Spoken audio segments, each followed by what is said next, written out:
ఆత్మపూర్ణులు ఆత్మఫలం ఫలిస్తారు. చూడగానే గుర్తుపట్టవచ్చు. పాటలతో ఎల్లప్పుడూ దేవుణ్ణి స్తుతిస్తారు. ఎల్లప్పుడూ కృతజ్ఞతాస్తుతులు చెల్లిస్తారు.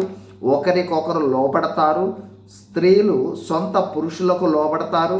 పురుషులు వారి భార్యలను ప్రేమిస్తారు. పిల్లలు తల్లిదండ్రులకు విధేయత కలిగి సన్మానిస్తారు. తల్లిదండ్రులు బిడ్డలను దైవిక క్రమశిక్షణలో పెంచుతారు. దాసులు మరియు యజమానులు దైవ భయంతో వారి వారి పనులను నిర్వర్తిస్తారు. ఈరోజు మరో గుణలక్షణాన్ని చూడబోతూ ఉన్నాం.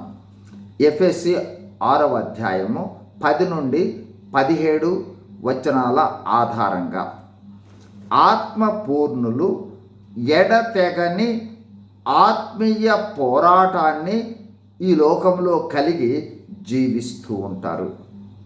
వీరు పోరాడేది శరీరులతో కాదు, అధికారులతో, ప్రధానులతో, అంధకార సంబంధమగు లోకనాథులతో, ఆకాశ మండలమునందున్న దురాత్మల సమూహములతో ఎడతెగని పోరాటం కలిగి ఉంటారు. అందుకోసము వీరు దేవుడిచ్చు సర్వాంగ కవచమును ధరించుకోవలసి ఉంటుంది. ఈ సర్వాంగ కవచము ఉంటేనే సాతానును ఎదిరించే శక్తి గలవారుగా ఉంటారు.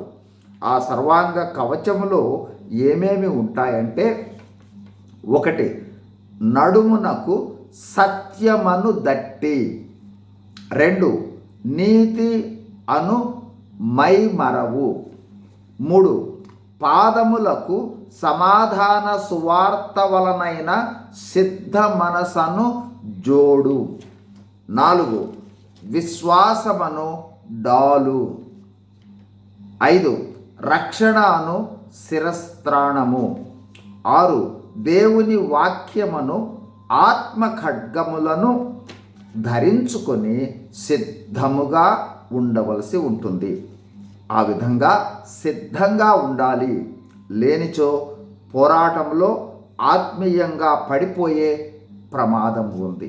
కావున ఆత్మపూర్ణులైన వారు ఈ లోకంలో ఎడతెగని ఆత్మ పోరాటాన్ని కలిగి ఉంటారు అనే విషయాన్ని గుర్తించాలి. God bless you. Thank you.